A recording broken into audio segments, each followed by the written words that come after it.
Hey, this is Hasbro Reviews here. Sorry about that. And today we're doing a movie review that got released in theaters. I know, long time. Well, this is something that's actually left theaters. It's now on DVD. It's a documentary, so yeah, worth giving it a go. I'm willing to give everything a go. Now, I was going to review this a few weeks ago, but other things came up. I wanted to do my Blinky Bill TV series review first, and I was going to review it last week, but after I found out about Grant Imahara's passing, I thought I'd do a video on MythBusters. Both of those reviews will be shown in the title cards, links in the description probably, and probably at the end, and thumbnails. Yeah.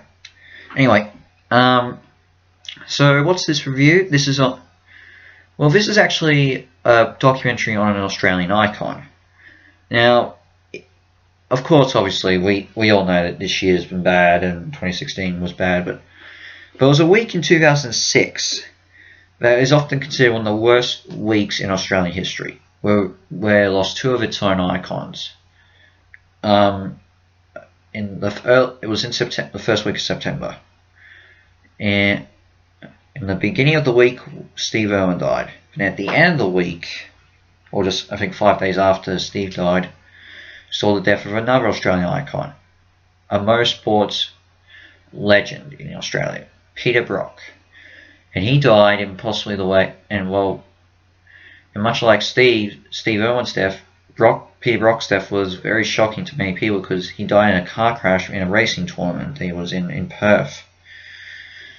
And yeah, it sent shockwaves all over because everyone thought he was born to drive and could never make a mistake, die driving. Just proves that you can't reckon that that's not how that person will die. So who is Peter Brock?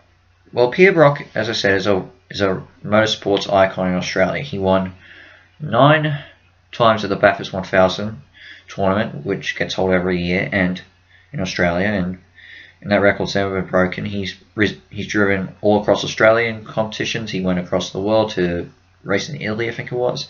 Yeah, he was pretty much the king of Aussie motorsports.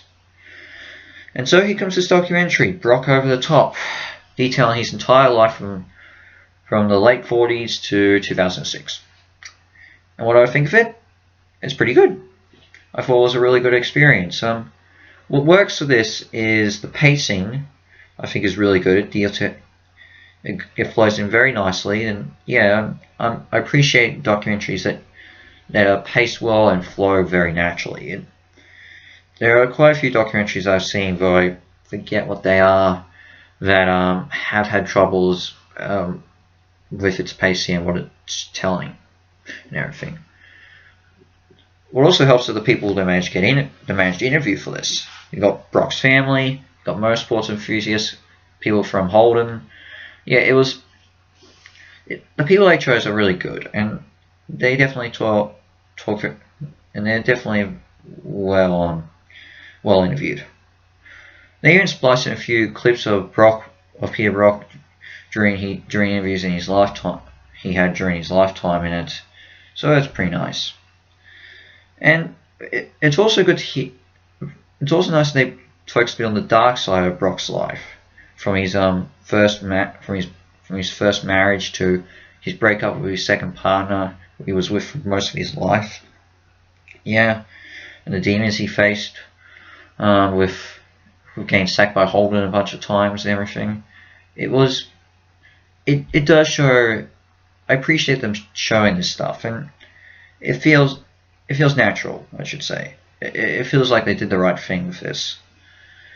I mean, obviously they would have had to talk with his family and everything, but about adding the stuff in, but it worked out really well, I guess.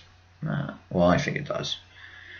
Do I have problems? Well, yes, there is. There are two. First off, it does spend too much time on the 60s, which was the beginning of Brock's career.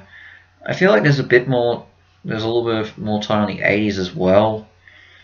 I would have liked a bit more on his on the 70s and early 50s, maybe a bit of the of the 90s before he retired and everything. Yeah, so it does spend a little bit too much time on certain decades of his career and life, but yeah, I guess that's when the most interesting facts of his life happened, I guess.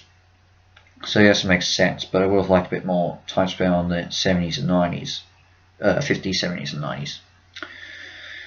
And then there's the layout of the Bathurst scene, where they do a computer-generated layout of what Bathurst was like and what it basically is now. I don't really like that scene because I know what Bathurst looks like, and I think most people in Australia know what Bathurst looks like.